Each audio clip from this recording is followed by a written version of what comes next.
years, authorities here have been combating an epidemic of extremist literature. We set out to find how easy it still is to access these texts. Using an undercover camera, we visited a number of bookshops, asking for books we knew espoused violent jihadi ideology. This man stammers nervously before telling me he doesn't have them in, but knows where to find them. Saint-Jos, he says, a small district in the north of Brussels.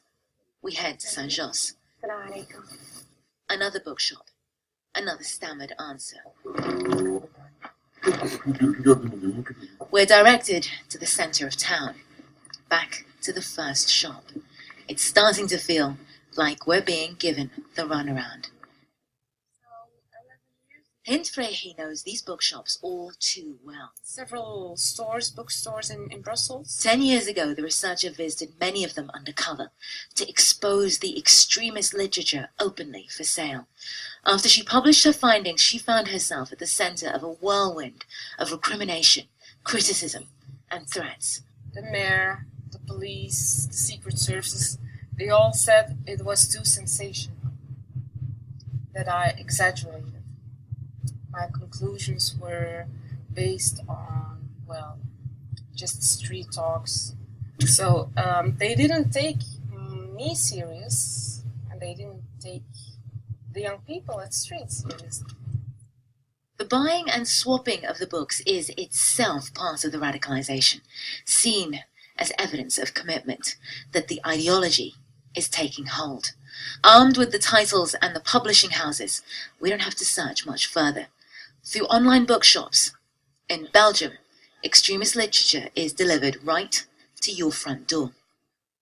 We're not disclosing the names of these books, but these are amongst the extremist texts being found in the homes and hideouts of suspected militants. They're essentially jihadi 101s.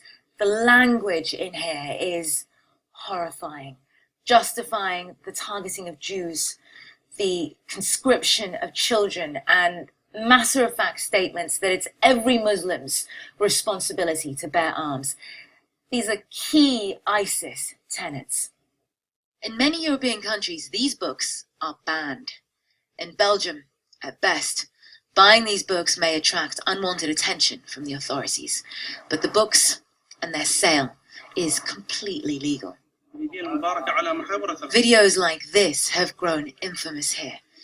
Belgian jihadis exhorting those still at home to join them in Iraq and Syria.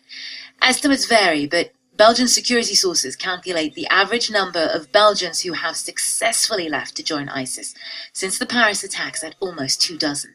The dramatic capture of the so-called 8th Paris attacker, Saleh Abdeslam, just a street away from his childhood home in Brussels after months on the run.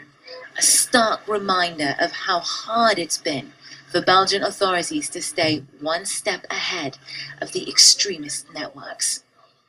And the tide of extremist literature bolstering the networks is proving even tougher to quell. If anything, it appears to be even easier to obtain. Naam al-Bagir, CNN, Brussels.